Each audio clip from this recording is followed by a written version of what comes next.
Listen, I mean, we started off the session with our own media briefing from the Chamber of Mines side. The Chamber of Mines obviously has a partnership with the Investing in African Mining Indaba, particularly in relation to the African Mining Ministerial and in terms of the event itself. So we're very supportive of the event. The key takeaways this morning, listen, I mean, there were introductory speeches. For me, it was much more just setting the tone about engagement. Engagement is an interesting thing, but you need the parties to work and engage in a way which generates proper outcomes for the sector as a whole.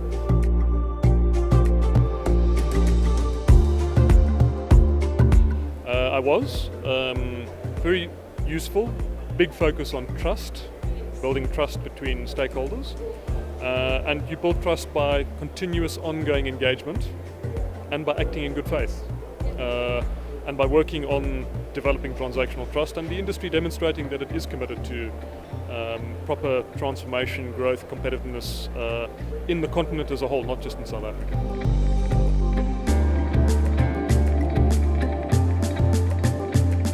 Well, I think the investment community have been taking a new, fresh look at the mining sector. The commodity prices across a couple of commodities have changed positively in the recent period.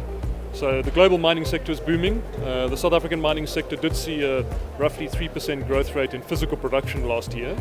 But for us, we've got a lot more investment potential as South Africa specifically, if we get in place the right enabling environment to allow that investment to take place. In fact, we've done a survey where mining investment in South Africa would be 84% higher if South Africa was ranked in the top quartile of investment destinations, mining investment destinations globally. We currently ranked 74th out of 104 jurisdictions, so we're in the bottom half.